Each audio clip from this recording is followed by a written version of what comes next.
The wind screamed across the Dakota plains like a wild animal, shaking Margaret O'Sullivan's small cabin until she thought the roof might fly off.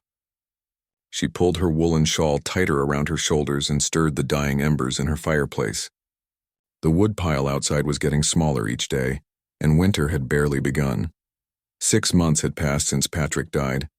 6 long, lonely months since she had watched her husband fade away from the lung sickness that took so many on the frontier. Now at 32, Margaret found herself completely alone in a land that seemed determined to kill anyone foolish enough to try making a life here. The nearest neighbors lived 15 miles south, and she hadn't seen another soul in 3 weeks. Sometimes she talked to Patrick's picture on the mantel, just to hear a human voice, even if it was her own. The silence out here could drive a person mad. She had been born in County Cork, Ireland, where green hills rolled on forever and neighbors lived close enough to borrow a cup of sugar. This place was different. Here the sky stretched so wide it made her feel like a tiny ant crawling across an endless table. The land was beautiful in its own way, she supposed, but it was a harsh, unforgiving beauty that demanded respect. Margaret walked to the window and scraped away the frost with her fingernail. Snow was falling harder now, the flakes dancing sideways in the brutal wind. She could barely see past her own front porch. This was going to be a bad one. She had learned to read the signs during her 3 years on the plains. When the wind howled like this and the snow fell at an angle, it meant days of being trapped inside. She checked her supplies again. 2 loaves of bread, half a sack of flour, some dried beans, and a few strips of jerky Patrick had made before he got sick.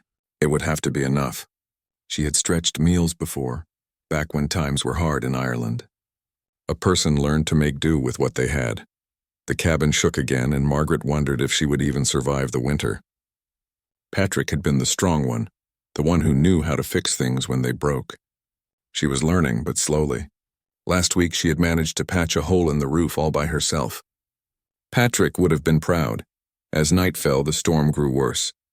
The wind sounded like a banshee now, the way her grandmother used to describe them back in the old country. Margaret lit her oil lamp and tried to read, but the words kept blurring together. She was too worried about the cold seeping through the walls. Around midnight she heard something different. Not the wind, not the house creaking, but something else. A sound that didn't belong. She held her breath and listened. There it was again, like someone or something moving around outside. Bears sometimes wandered close to cabins during bad weather looking for food. Wolves, too. Margaret reached for Patrick's old rifle, the one she still wasn't very good at using. Her hands shook as she checked to make sure it was loaded. The sound came again, closer to the front door this time. Margaret crept to the window and peered out, but the snow was falling so hard she couldn't see anything. The lamp cast dancing shadows on the walls, making everything look strange and frightening. Then she heard it clearly. A low moan like someone in pain. Not an animal sound. Human. Margaret's heart hammered against her ribs. Who would be out in weather like this? No sane person traveled during a blizzard.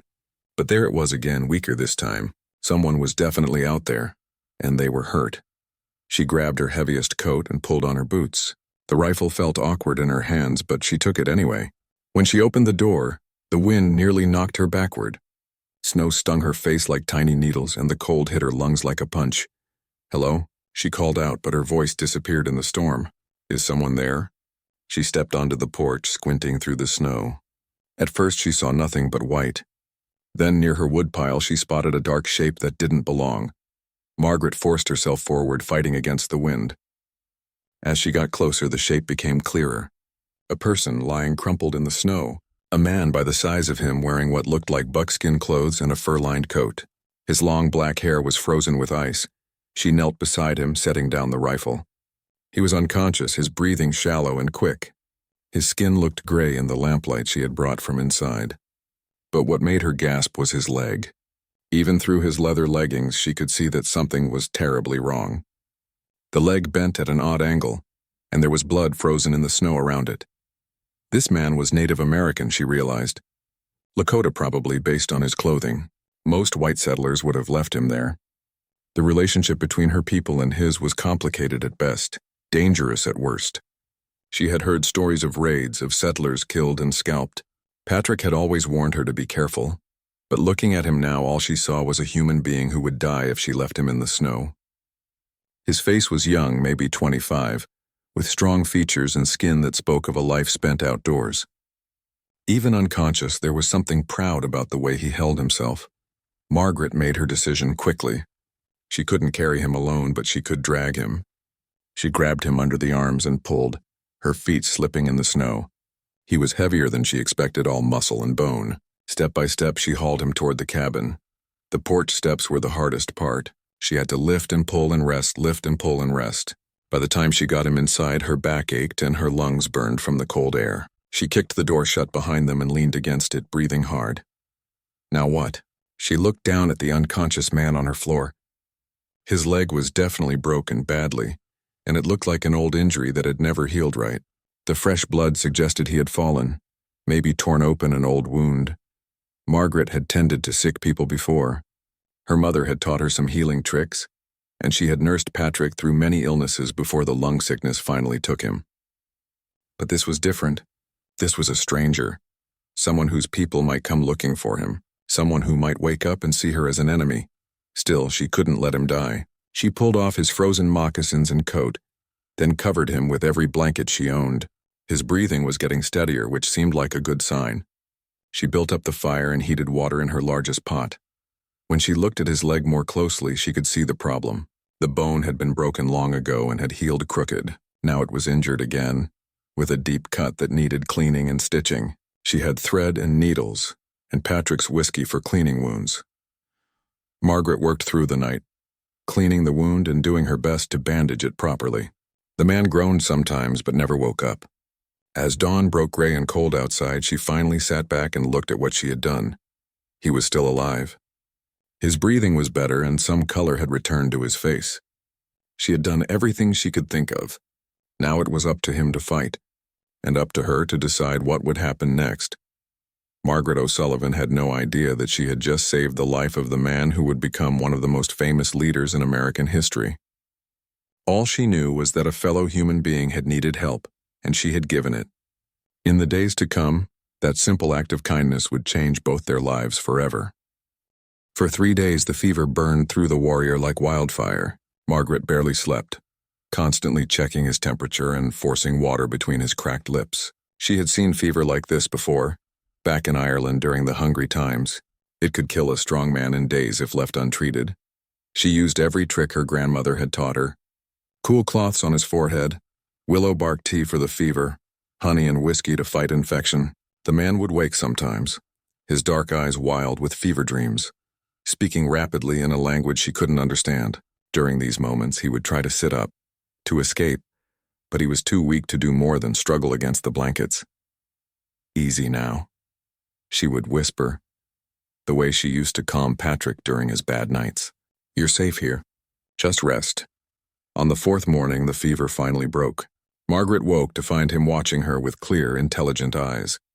She had fallen asleep in the chair beside his makeshift bed, and her neck ached from the awkward position. When she saw he was awake, really awake this time, her heart jumped. They stared at each other for a long moment.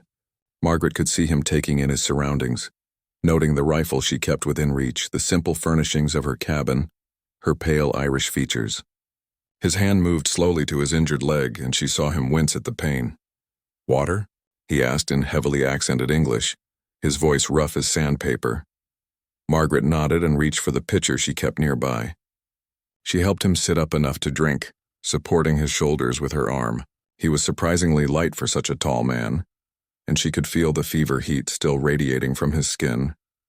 He drank deeply, then lay back with a small sigh. "Thank you," he said carefully, as if the English words were difficult to form. "You're welcome," Margaret replied. "What's your name?" He was quiet for so long she thought he wouldn't answer. Finally, he spoke slowly.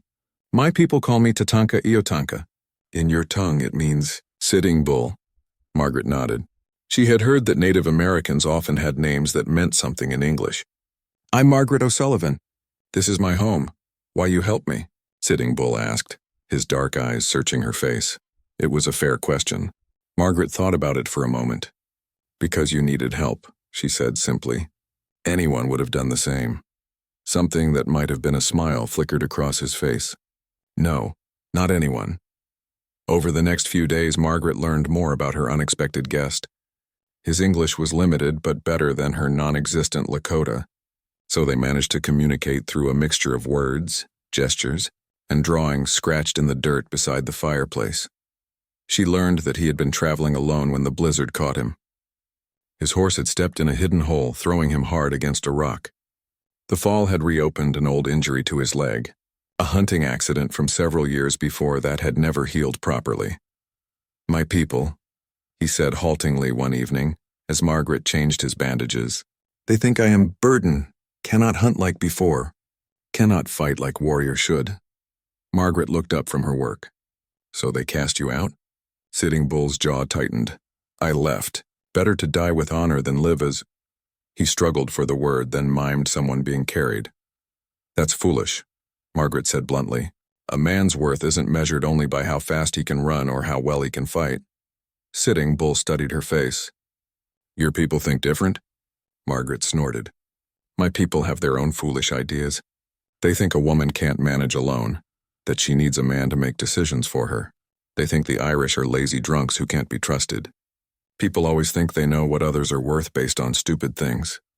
This time, Sitting Bull definitely smiled. It transformed his face, making him look younger and less fierce. As the days passed, a routine developed between them. Margaret would rise early to tend the fire and prepare simple meals. Sitting Bull, still too weak to stand for long, would help with small tasks he could manage from his bed. He showed her how to braid grass into strong rope, how to prepare certain roots and berries he recognized from her small store of gathered foods. In return, she began teaching him to read. Margaret had always loved books, and Patrick had made sure their cabin had a small collection.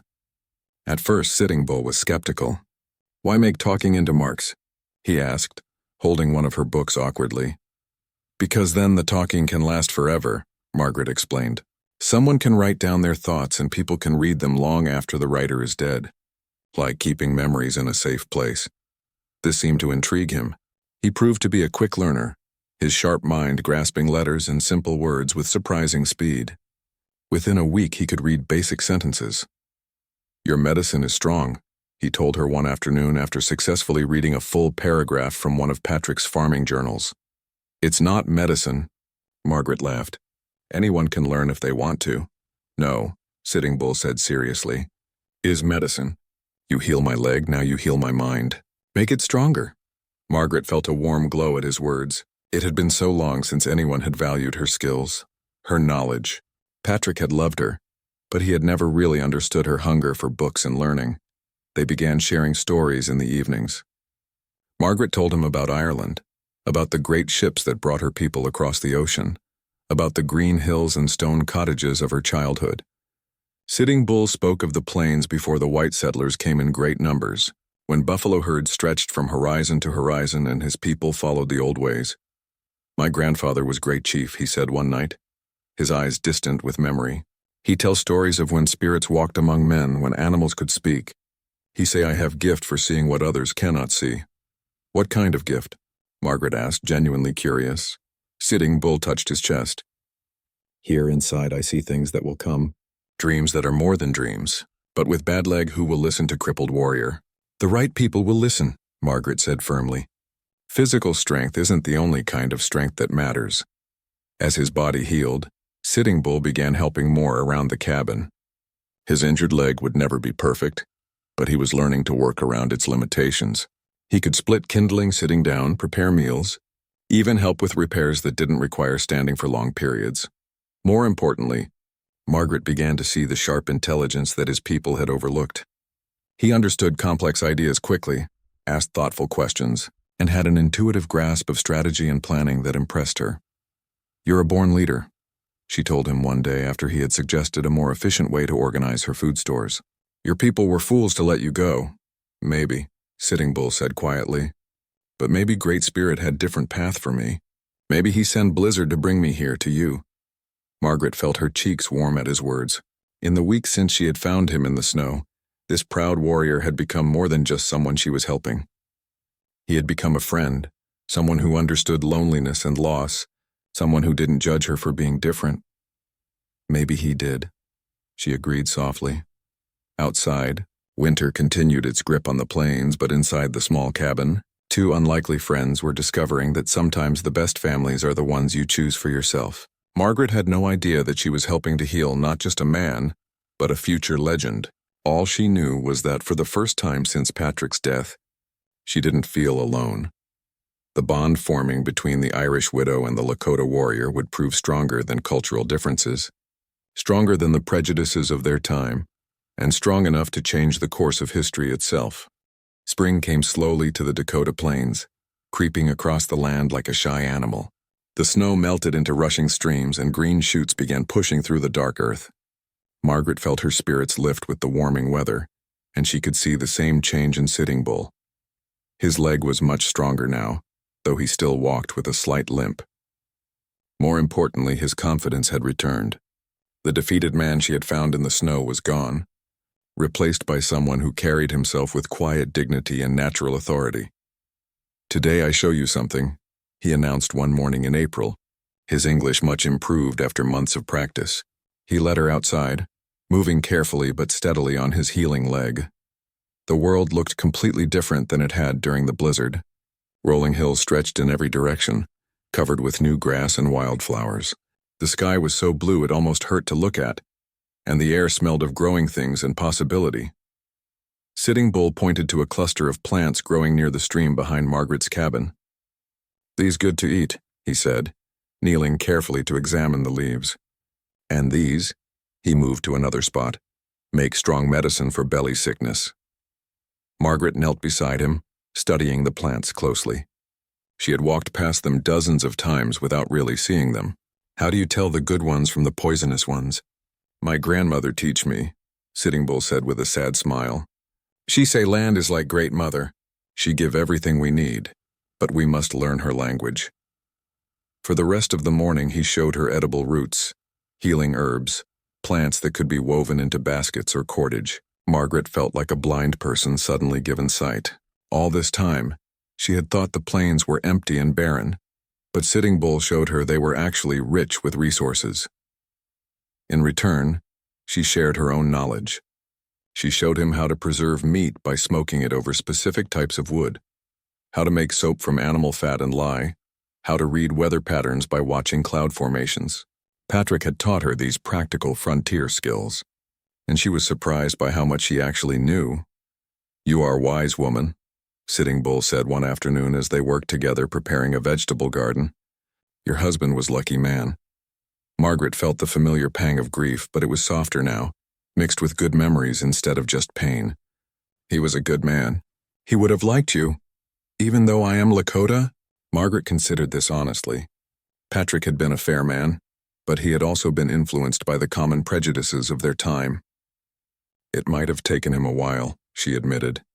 "But yes, eventually he would have seen what I see." "What you see? Someone with honor. Someone who keeps his word and helps others. Someone smart enough to solve problems instead of just complaining about them." Sitting Bull was quiet for a moment, carefully planting seeds in the dark soil. "My people, they see only broken leg. White people, they see only red skin. You see me." It was true, Margaret realized. Somewhere along the way, she had stopped seeing him as the Indian she was helping, and started seeing him as simply Sitting Bull, her friend and partner in survival. Their partnership proved effective in ways neither had expected. When a family of settlers stopped by in May asking to buy supplies, Sitting Bull quietly withdrew to the back room. But he listened to every word, and afterward he gave Margaret valuable advice. "The man, he lie about his horses," Sitting Bull said. "He say they strong, but I hear limping when they walk. His wagon too heavy for sick animals. They not make it to next settlement." Margaret had noticed something was wrong with the travelers, but couldn't put her finger on what. Sitting Bull's sharp observations helped her convince them to rest for a few days and treat their horses before continuing their journey. The family was grateful, and word began to spread that Margaret O'Sullivan was someone who could be trusted to give good advice. As summer arrived, more people began stopping at Margaret's cabin. Some were passing travelers who needed directions or supplies. Others were settlers seeking advice about farming in the difficult plains soil or dealing with prairie fires. Margaret found herself becoming an informal community leader, someone people turned to when they had problems. Sitting Bull remained mostly hidden during these visits, but he was always listening, always thinking. His insights proved invaluable. He could predict weather patterns days in advance, knew which areas were prone to flooding, could identify signs of prairie fire before anyone else saw them. Margaret began to rely on his judgment more and more. "You should be the one talking to these people," she told him one evening after helping a young couple plan their homestead location. "You know more than I do about surviving on the plains." Sitting Bull shook his head. "They not listen to Indian." "But they listen to you. You speak my words with your voice." It was frustrating but true. The prejudices of the time meant that Sitting Bull's valuable knowledge could only be shared indirectly. But Margaret was beginning to see that this arrangement gave him a unique kind of power. He could observe people without them knowing they were being studied, could influence decisions without revealing his involvement. One hot July day, a group of young men rode up to the cabin. They were rough-looking, with hard eyes and worn weapons. Margaret felt Sitting Bull tense beside her as they approached. "Afternoon, ma'am," the leader said, touching his hat brim but not removing it. "We're looking for some missing cattle. Heard you might have seen them." Margaret knew immediately that these men were trouble. She had learned to read people during her months as an unofficial frontier advisor. "I haven't seen any stray cattle," she said carefully, "but I'll keep an eye out." "Thing is," the man continued, his voice taking on a threatening tone, "we found tracks leading this way. Indian tracks. You wouldn't happen to be hiding any redskins, would you?" Margaret's heart hammered, but she kept her voice steady. "I don't know what you're talking about." The man dismounted and walked closer, his hand resting on his gun. "See, we heard rumors about you helping Indians. Some folks think that makes you a traitor to your own kind." Before Margaret could respond, Sitting Bull stepped out of the cabin. Despite his limp, he moved with quiet confidence, his presence immediately commanding attention. "If you look for cattle thieves," he said in clear English, "you look wrong direction. Real thieves go south toward Creek Bottom. Leave tracks in mud there." The men stared at him in surprise. They had clearly expected to find either no Indian at all, or someone they could easily intimidate. Sitting Bull's calm authority caught them off guard. "How do you know this?" the leader demanded. "Because I see them yesterday. 3 white men with stolen brands. They camp by old lightning tree, think no one watching." Sitting Bull's dark eyes never left the man's face. "You want find your cattle, you go there. You want make trouble for innocent people, you find more trouble than you expect." Something in his voice and the way he carried himself despite his injured leg made the men hesitate. Margaret could see them reassessing the situation, realizing this wasn't the helpless cripple they had expected to find. The leader looked back and forth between Margaret and Sitting Bull, clearly trying to decide what to do next. Finally, he remounted his horse. "We'll check out this creek bottom," he said roughly. "But if we don't find anything, you find them," Sitting Bull said simply. "And you remember who helped you find justice." After the men rode away, Margaret realized her hands were shaking. "Were you telling the truth about seeing cattle thieves?" Sitting Bull nodded. "I see them. But I also see these men are not real ranchers. They look for excuse to make trouble, maybe steal from you." "How did you know?" "Their horses too good for cowboys. Their weapons too clean. Real ranchers who lose cattle, they dirty, tired, desperate. These men, they hunting something else." Margaret looked at him with new respect. In just a few minutes, he had read the situation, diffused a dangerous confrontation, and sent the troublemakers away to actually solve a real problem. It was masterful. "You would make an incredible leader," she said softly. "Maybe," Sitting Bull replied, watching the dust cloud left by the departing riders. "But first I must learn to lead in new world.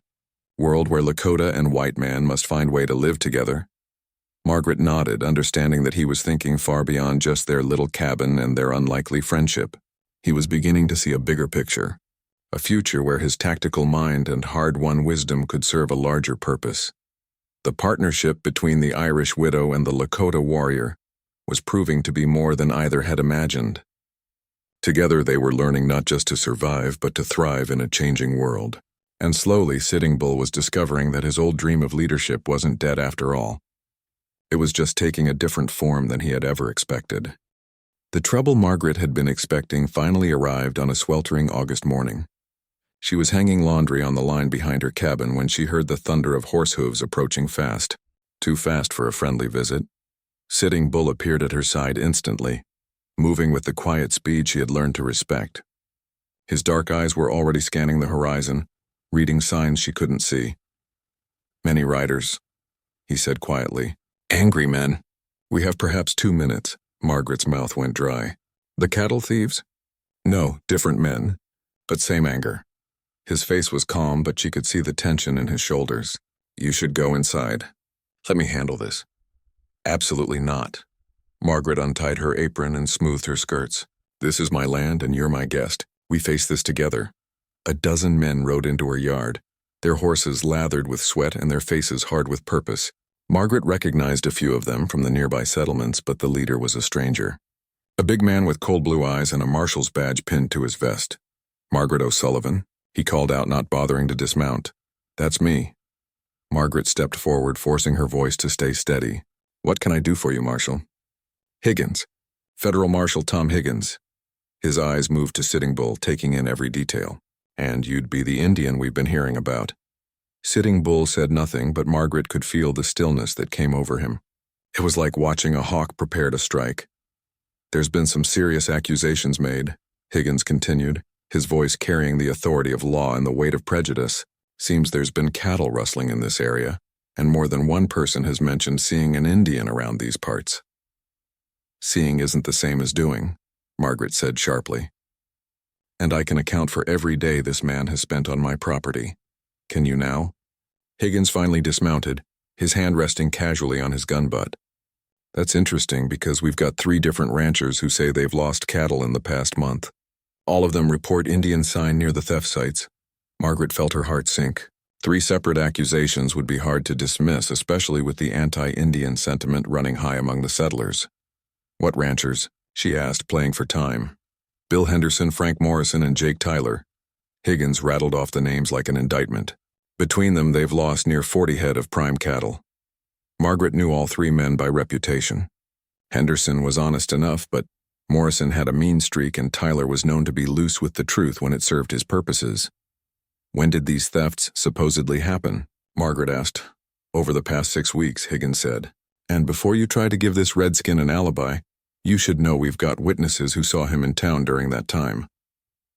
Margaret's mind raced. Sitting Bull hadn't been to town in months, not since before the winter. Someone was lying, but proving it would be difficult. I'd like to hear from these witnesses myself, she said. No need for that, Higgins replied. We've got all the evidence we need. The way I see it, you've got 2 choices, ma'am. You can hand over this cattle thief peacefully, or we can take him by force. Either way, he's coming with us. He's not going anywhere, Margaret said firmly, because he didn't steal any cattle. The other men began to mutter among themselves, and Margaret could see the situation sliding toward violence. These weren't lawmen interested in justice. They were a lynch mob with badges. Ma'am, Higgins said with false patience, you seem like a decent woman, but you're being fooled by a savage who's taken advantage of your kindness. Don't make this harder than it needs to be. The only person being fooled here is you, Marshal. Margaret replied, her Irish temper finally flaring. And if you think you're going to drag an innocent man off my property based on lies and prejudice, you've got another think coming. Innocent? One of the other men, a red-faced rancher she didn't recognize, spurred his horse forward. Lady, there ain't no such thing as an innocent Indian. They're all thieves and murderers, every last one of them. That's enough. Sitting Bull spoke for the first time, his voice quiet but carrying clearly across the yard. You want talk about thieves and murderers? Look in mirror. The red-faced man reached for his gun, but Higgins held up a hand to stop him. Careful, Indian. You're already in enough trouble. Am I? Sitting Bull took a step forward, despite Margaret's sharp intake of breath. Then tell me, Marshal, what proof you have. What evidence beside word of men who hate my people? We don't need evidence beyond what we've got, Higgins said coldly. Yes, you do, Margaret interjected. This is still America, Marshal. Even Indians deserve a fair hearing. Not in my territory, they don't. Margaret felt something cold settle in her stomach. This wasn't about justice at all. These men had decided Sitting Bull was guilty before they ever rode out here, and nothing she said would change their minds. But Sitting Bull surprised her. Instead of anger or fear, his face showed only calm calculation. You say I steal cattle 6 weeks past, he said thoughtfully, but I think you make mistake.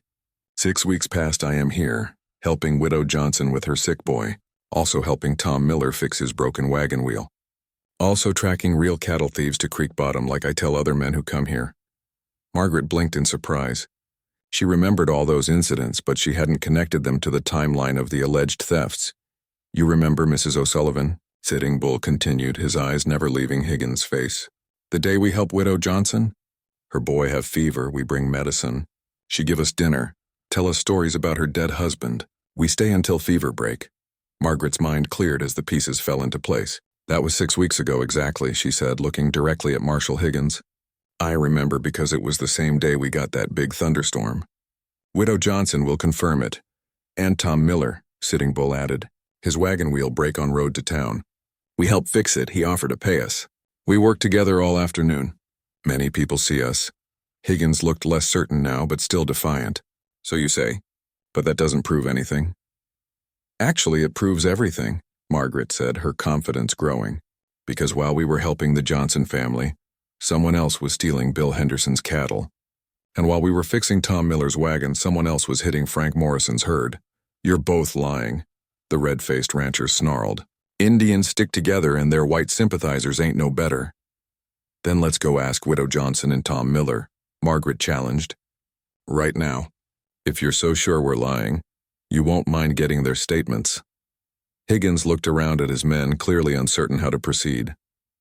Margaret could see the mob mentality wavering as doubt crept in. There's something else, Sitting Bull said quietly. Real cattle thieves, they still operating. 2 days ago they hit ranch south of here. Take 12 head, drive them toward territorial line. I track them, but they have too much start. How would you know that? Higgins demanded. Because I make it my business to know, Sitting Bull replied. Because every crime blamed on my people makes life harder for all Indians. So I watch, I listen, I track real criminals when I find their sign. Margaret stared at him, realizing there was still so much she didn't know about her friend. While she had been thinking of him as someone she was helping, he had been actively working to protect both their communities. You have proof of this? Higgins asked, his voice less certain now. I have tracks. I have descriptions of men and horses. I have location where they camp. Sitting Bull's dark eyes held the marshal's gaze steadily. Question is, you want catch real thieves or you just want blame Indian because it's easier? The silence stretched long and uncomfortable. Finally, Higgins cleared his throat. We'll look into your claims, he said stiffly. But don't think this is over. If your story doesn't check out, it will, Margaret said confidently, because unlike some people, we don't lie when lives are at stake. After the men rode away, Margaret sank onto her porch steps, her legs suddenly shaky with delayed reaction. That was close, she whispered. Sitting Bull sat beside her, his own relief evident in the way his shoulders sagged slightly. Too close. But now they know we not easy targets. Next time they think twice before making accusations. Next time, Margaret looked at him in alarm. Will always be next time, Sitting Bull said sadly. Until my people and yours learn to see each other as human beings, there will always be those who choose hate over truth. Margaret reached over and squeezed his hand. Then we'll face the next time together too, just like we did today. Sitting Bull smiled, the expression transforming his weathered face. Yes, together, we stronger than apart. Neither of them knew that Marshal Higgins would indeed follow up on Sitting Bull's information, and that the real cattle thieves would be caught within the week.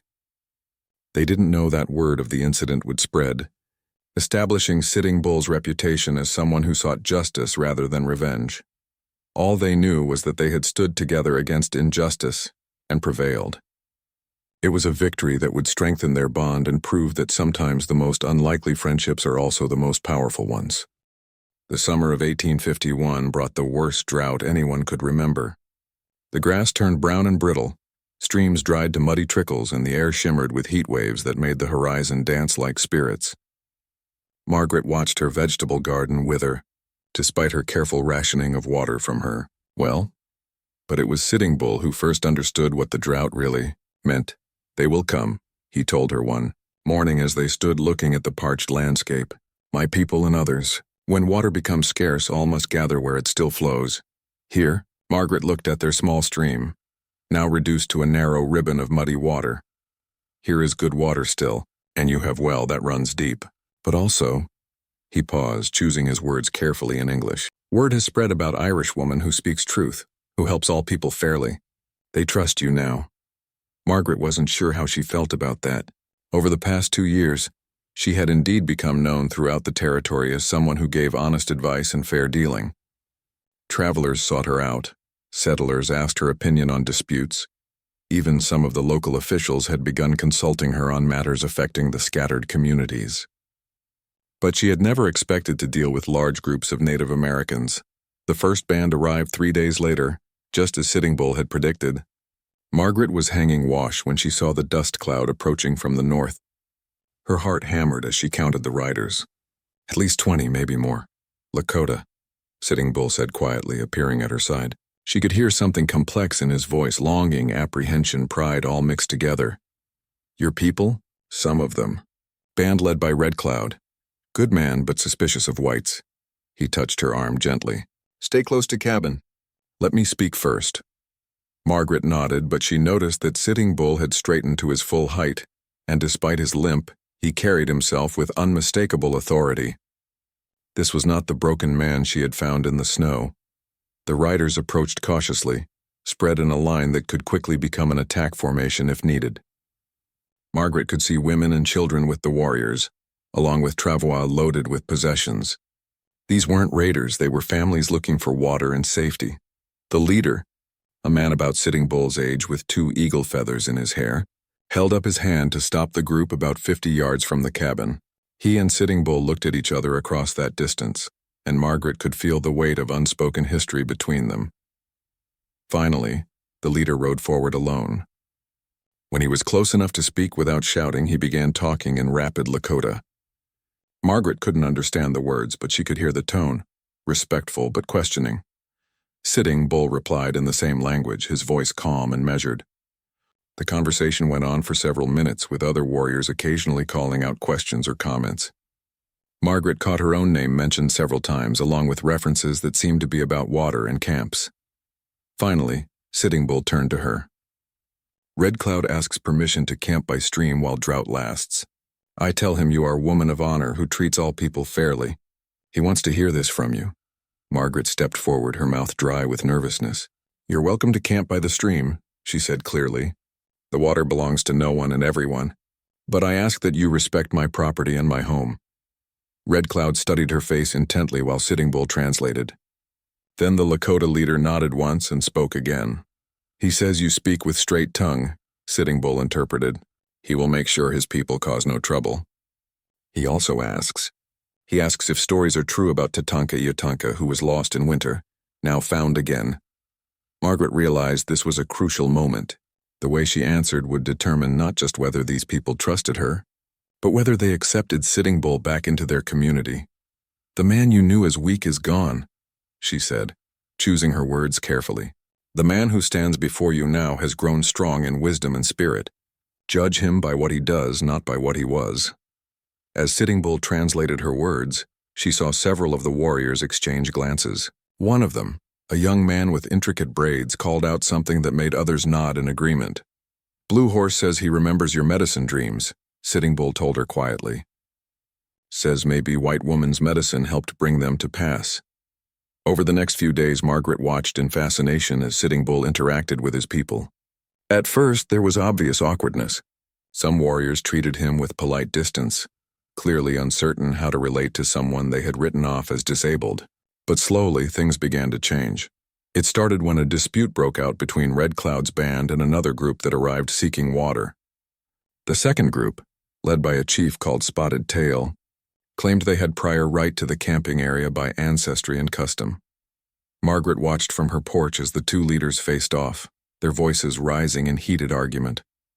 She couldn't understand the words, but she recognized the body language of men preparing for conflict. Hands moved toward weapons. Warriors began choosing sides, and the tension grew thick as the oppressive heat. Then Sitting Bull stepped between them. He didn't shout or threaten. He simply began speaking in a calm, carrying voice that somehow commanded attention. Margaret saw both groups turn to listen, their anger cooling into curiosity. Later, Sitting Bull explained what had happened. Both chiefs right by their own laws, but I remind them of older law. When drought comes, water is for all who need it. Fighting over water while children thirst is path of fools. And they accepted that? They accepted wisdom. Also, I suggest solution. Spotted Tail's band camps upstream, Red Cloud downstream. Each chief keeps face, no one loses honor. He smiled slightly. Sometimes being between two worlds helps you see solutions others cannot. Word of the peaceful resolution spread quickly among the various bands that were gathering in the area. More groups arrived daily, not just Lakota but Cheyenne and Arapaho as well.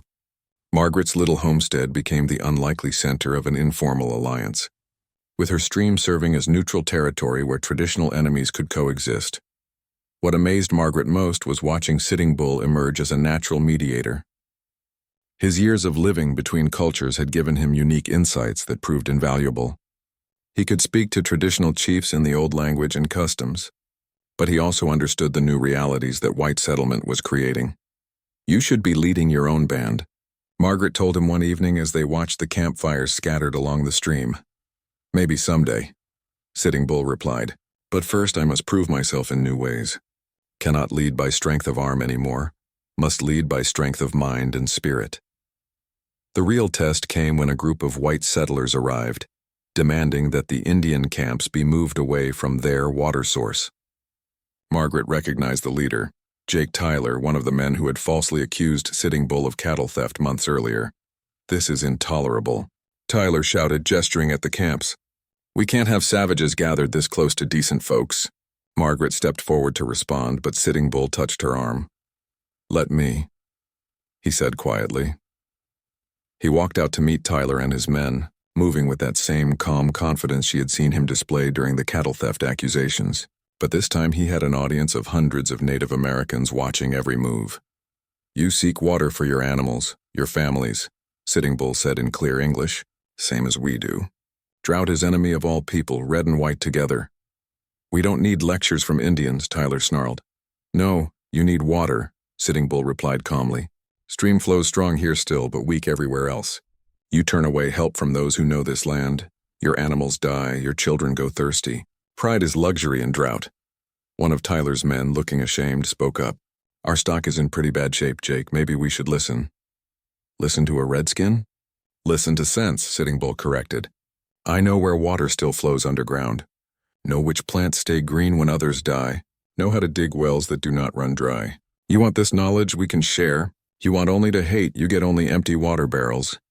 Margaret held her breath as Tyler wrestled with his prejudices. Around the camps she could see warriors watching intently, ready to defend their families if necessary, but she could also see the desperate condition of Tyler's animals and the drawn faces of his people. Finally, one of Tyler's companions stepped forward. "What would you want in return?" "Nothing but peace while drought lasts," Sitting Bull replied. "After rains come, we go our separate ways.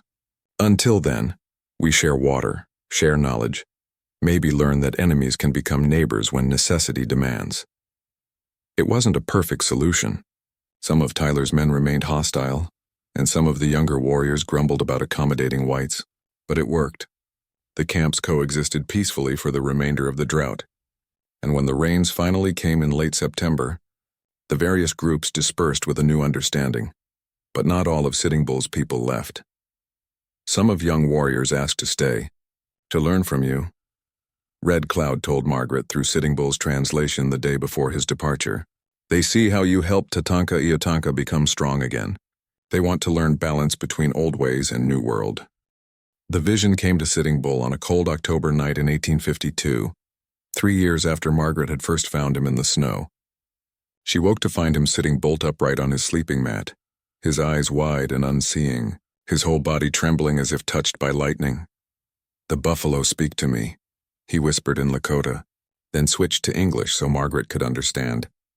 "They show me what is coming. Rivers of iron horses, mountains of white men, sky dark with smoke of their fires." Margaret had seen him have dreams before, but nothing like this. His face was pale in the lamplight and sweat beaded on his forehead despite the cool night air.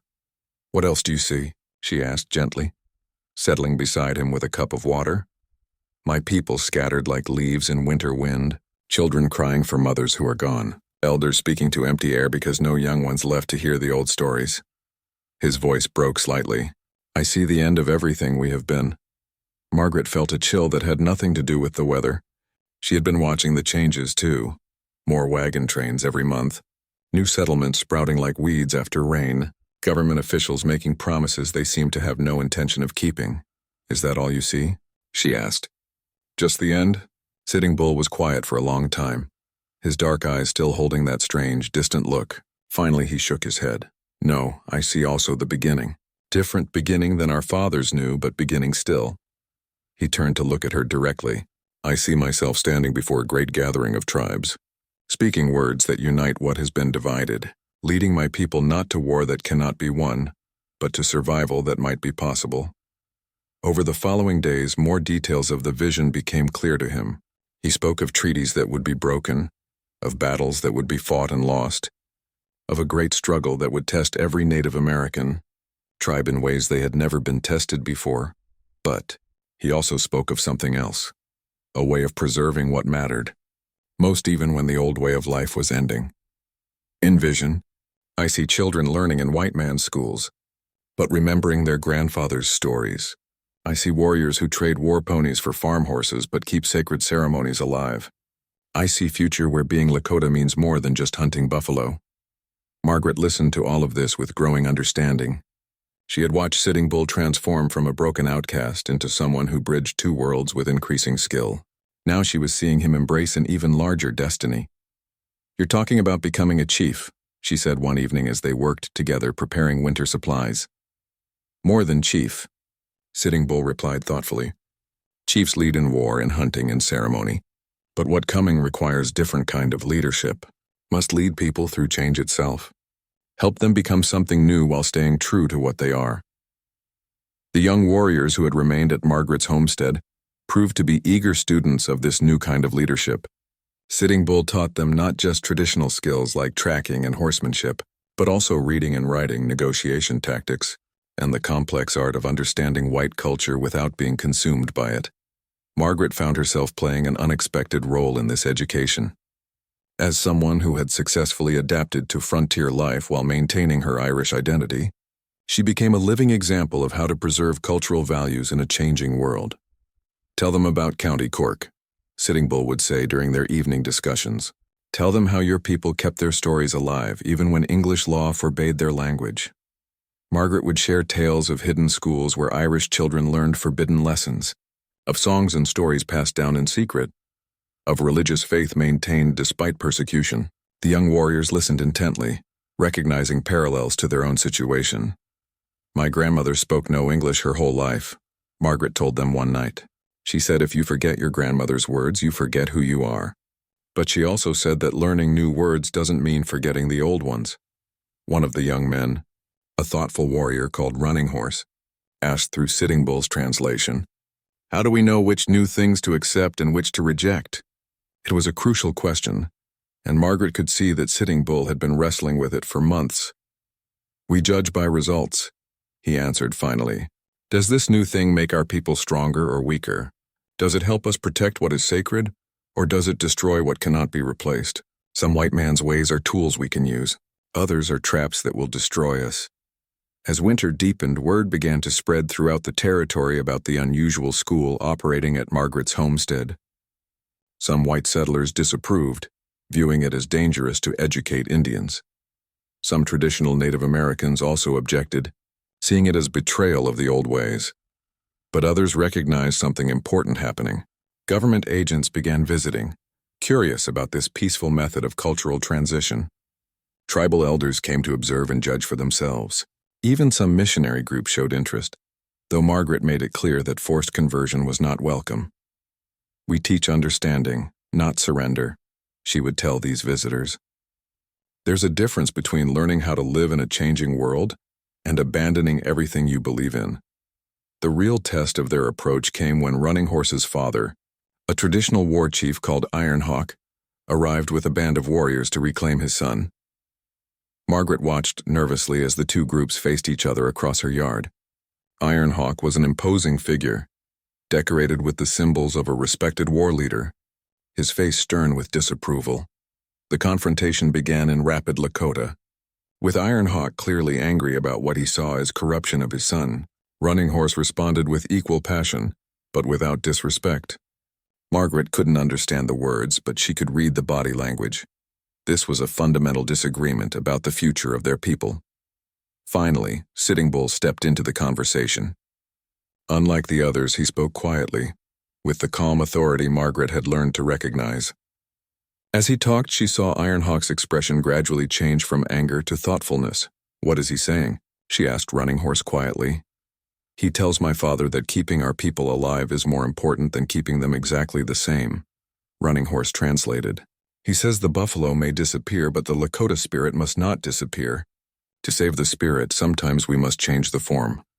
The discussion continued for hours. Margaret provided food and hospitality, while the men debated questions that would shape the future of their entire culture. Should they fight the inevitable changes or try to guide them? Could they maintain their identity while adapting to new circumstances? Was survival worth the cost of transformation? By evening, something remarkable had happened. Ironhawk had not only agreed to let his son continue his education, but had asked if some of his other young warriors could join the program as well. He says, Running Horse translated with obvious pride, that Sitting Bull speaks with the wisdom of the ancestors and the knowledge of the future together. He says maybe the Great Spirit sent the blizzard 3 years ago for reasons larger than we understood.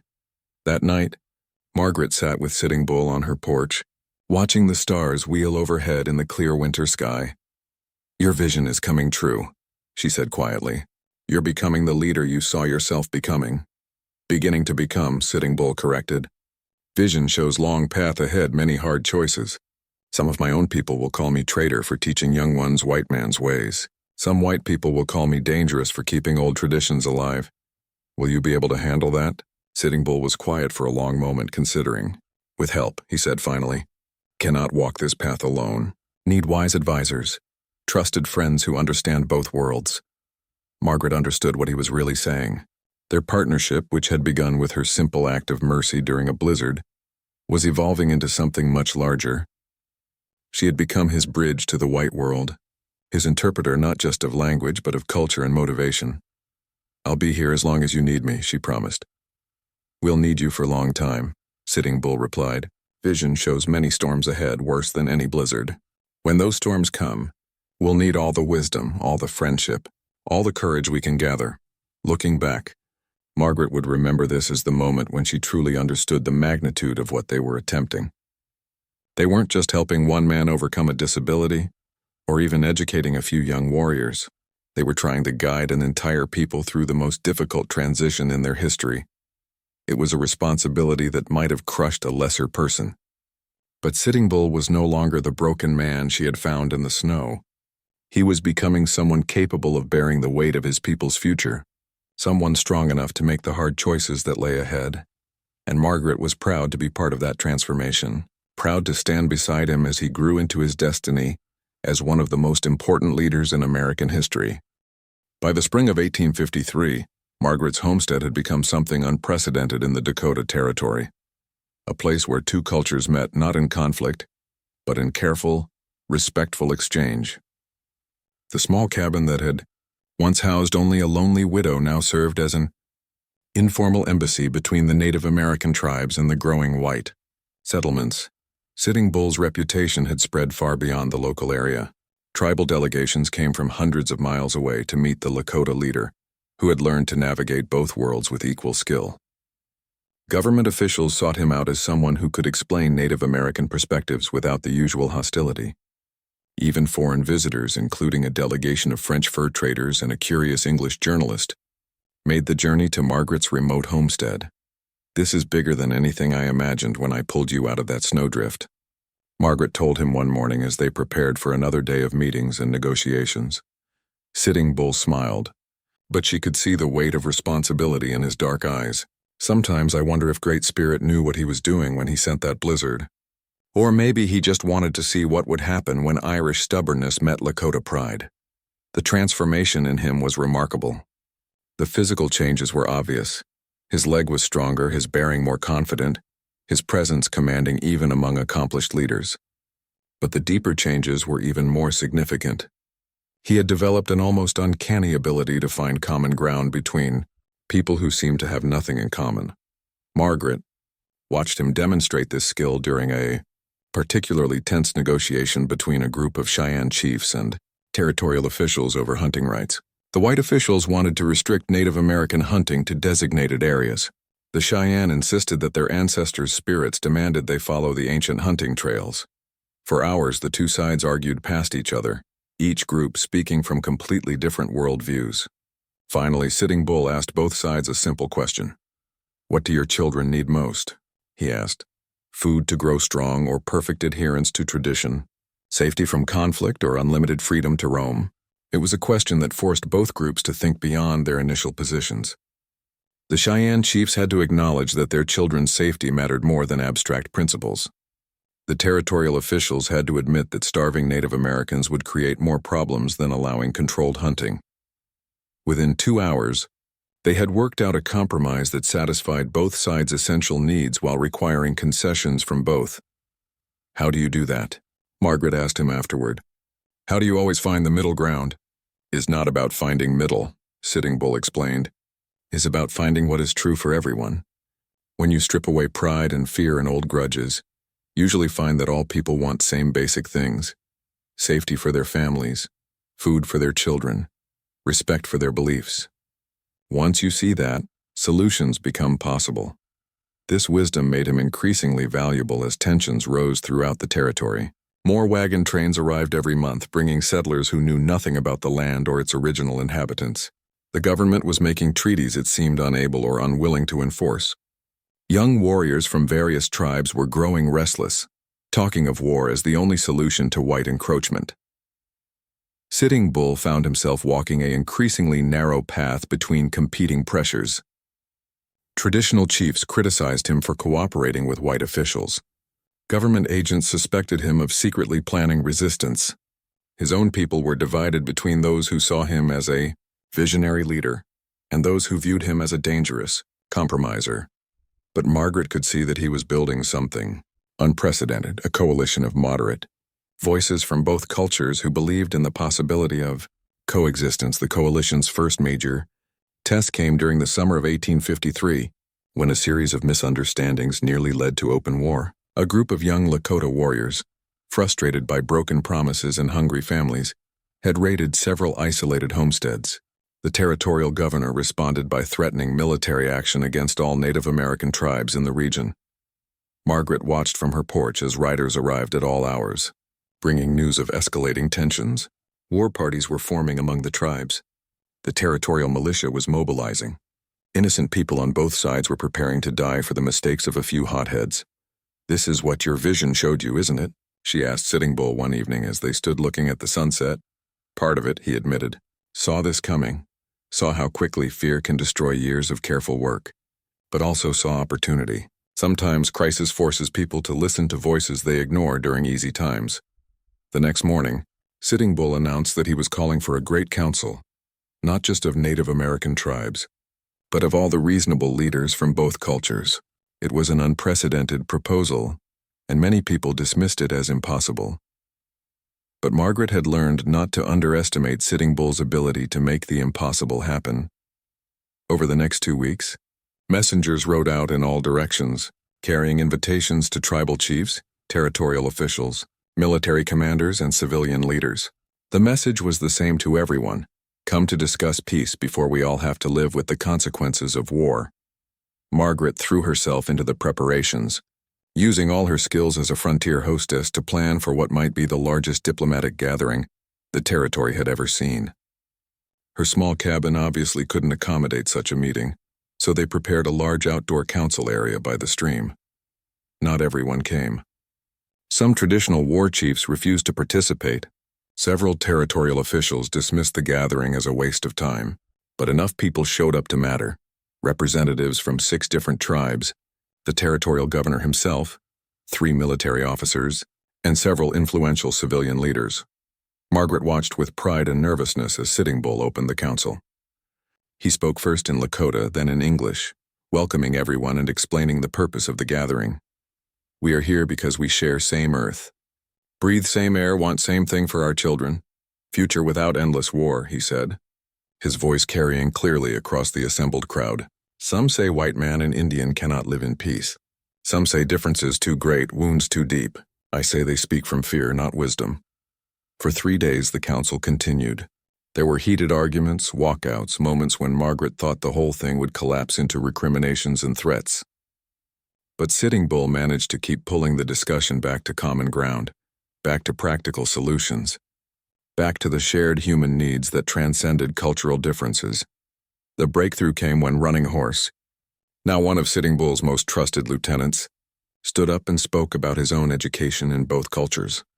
"I learned to read white man's words," he said through Sitting Bull's translation, "but I did not forget my grandfather's songs. I learned to use white man's tools, but I remember how to make arrows from willow shoots. Learning new ways does not mean forgetting old ways, unless we choose to forget." His words seemed to resonate with many in the crowd. Here was a young man who embodied the possibility of adaptation without surrender, of progress without cultural destruction.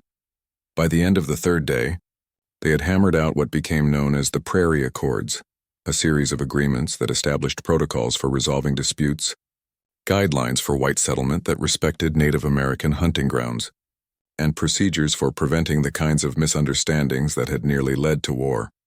More importantly, they had established the principle that problems between cultures should be solved through dialogue, rather than violence, with Sitting Bull serving as a trusted mediator. The accords weren't perfect. They couldn't address all the underlying issues that were dividing the territory.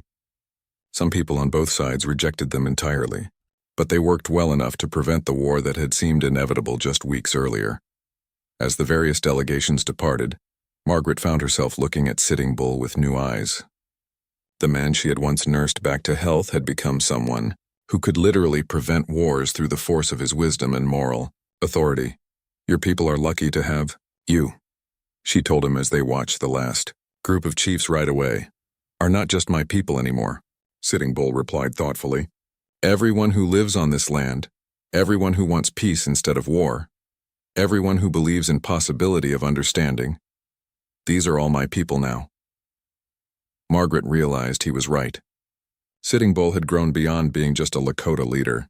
He had become something rarer and more valuable, a leader for everyone, who shared his vision of a future where different peoples could coexist with mutual respect. It was a vision that would be tested many times in the years to come.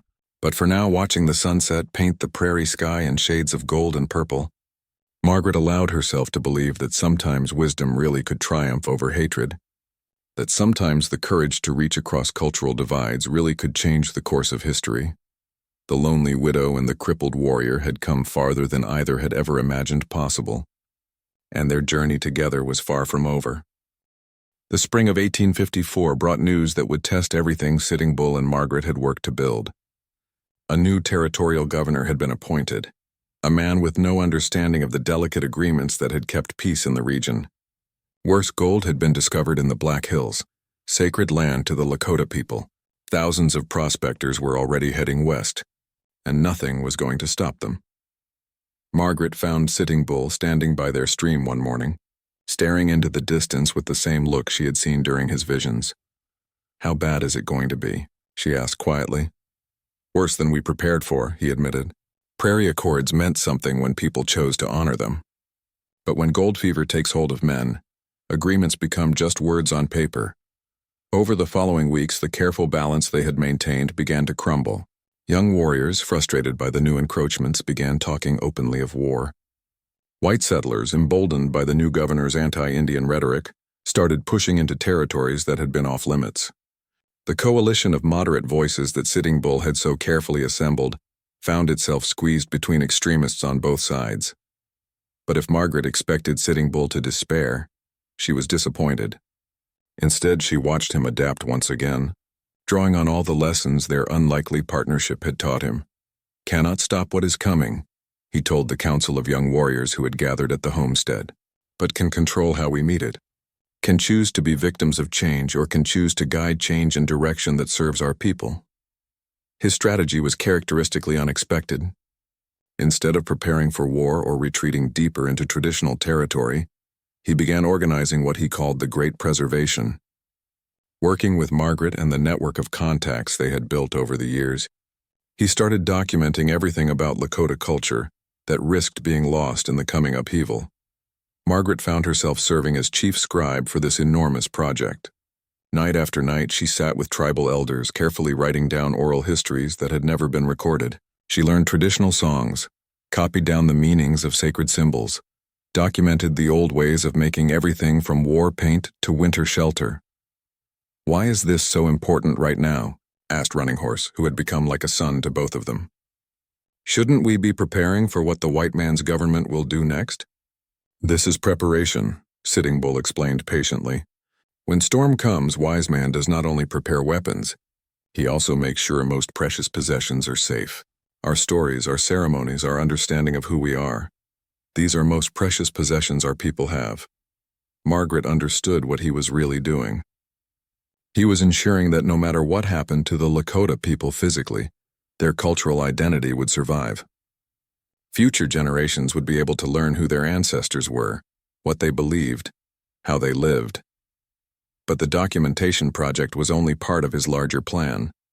Working quietly through the network of relationships he had built, Sitting Bull began placing young Native Americans in positions where they could serve as bridges between cultures. Some went to work for trading companies. Others found positions with sympathetic government officials. Still others became interpreters and cultural ambassadors. "You're creating a hidden network," Margaret realized one day as she watched him brief another group of young men before they departed for various assignments. "People who can work within the white man's system while keeping their loyalty to their own people." "Not hidden," Sitting Bull corrected. "Just not obvious. When open resistance becomes impossible, survival requires different strategies."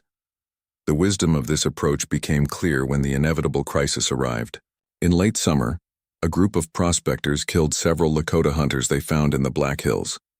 The territorial governor refused to prosecute the murderers, claiming the Indians had been trespassing on American territory. The outrage among Native American tribes was immediate and justified. War parties began forming, and even moderate chiefs started talking about the need for armed resistance. Margaret watched nervously as weapons were gathered and battle plans discussed. But Sitting Bull had been preparing for this moment. Instead of calling for war, he called for something else entirely, a great migration. Using his network of contacts and his detailed knowledge of the territory, he began organizing the systematic relocation of entire tribal communities to areas where they could maintain their way of life, while avoiding direct conflict with white expansion. It wasn't surrender, and it wasn't resistance. It was something else entirely. Strategic adaptation that preserved what mattered most while avoiding suicidal confrontation. "Some will call you coward for this," Ironhawk warned during one of the planning sessions. The old war chief had become one of Sitting Bull's most trusted advisors, despite their early disagreements. "Let them," Sitting Bull replied calmly. "History will judge whether saving our people's lives and culture was act of courage or cowardice. I choose life over glorious death, survival over heroic destruction." Margaret watched this exchange with deep admiration. The man she had found broken in the snow had grown into someone who could make the hardest decisions a leader ever faces, choosing practical wisdom over popular emotion, long-term survival over short-term satisfaction. The Great Migration began in September 1854. It was a masterpiece of organization and diplomacy. Sitting Bull had negotiated safe passage through territories controlled by other tribes, arranged for supply caches along the routes, even coordinated with sympathetic white officials to avoid military interference. Most remarkably, he had convinced several different tribal groups to work together despite centuries of traditional rivalries. Lakota, Cheyenne, and Arapaho families traveled in the same convoys, sharing resources and protecting each other's children. Margaret found herself at the center of this enormous undertaking, serving as liaison with white authorities and helping coordinate the logistical nightmare of moving thousands of people across hundreds of miles of difficult terrain. "You don't have to do this," Sitting Bull told her as they prepared for the final departure from her homestead. "Have given enough already, more than anyone could ask." Margaret looked around at the small cabin that had been her home for 7 years, the place where she had nursed a dying husband, survived alone through bitter winters, and helped transform a broken warrior into a great leader. Leaving it would be like leaving part of herself behind. But when she looked at Sitting Bull, at the young warriors who had become like sons to her, at the families who trusted her to help guide them to safety, the choice was obvious. "Where else would I go?" she said simply. "You're my family now, all of you." The journey to the new territories took 3 months and tested everyone's endurance. There were river crossings that nearly claimed lives, supply shortages that left children crying from hunger, conflicts with hostile tribes that had to be negotiated rather than fought. Through it all, Margaret watched Sitting Bull demonstrate the leadership skills he had developed during their years together. He could inspire courage when people felt like giving up, find solutions when problems seemed impossible, make peace when tempers flared and violence threatened. But more than that, he had learned to delegate authority wisely, surrounding himself with trusted advisors who shared his vision while bringing their own expertise to the challenges they faced. Running Horse had become his chief scout, using skills learned from both cultures to find safe routes and avoid dangers. Iron Hawk served as his military advisor, planning defenses while hoping they would never be needed. Other young men and women took responsibility for supplies, medical care, negotiations with other tribes, and the dozens of other tasks that kept the migration moving. Margaret realized that Sitting Bull had not only saved his people from immediate destruction, but had created a new kind of tribal organization, one that combined traditional values with innovative methods, one that could adapt to changing circumstances while maintaining its essential character. When they finally reached the designated territories in the northern reaches of the Dakota lands, Margaret felt a mixture of exhaustion and exhilaration. They had done something that many had considered impossible, moved entire communities to safety while maintaining their unity and dignity. The new settlements they established were unlike anything that had existed before. Traditional tribal structures were preserved, but enhanced with innovations Sitting Bull had learned during his years of bridging two cultures. Children attended schools that taught both white academic subjects and traditional Native American knowledge. Councils made decisions using ancient consensus methods but also incorporated formal record-keeping and written agreements. Most importantly, the communities maintained active connections with the outside world. Sitting Bull's network of young ambassadors kept them informed about political developments, economic opportunities, and potential threats. They were not isolated refugees, but active participants in the larger world around them. As 1854 drew to a close, Margaret stood with Sitting Bull on a hill overlooking their largest settlement. Below them, children played games that mixed traditional and modern elements, their laughter carrying on the cold wind.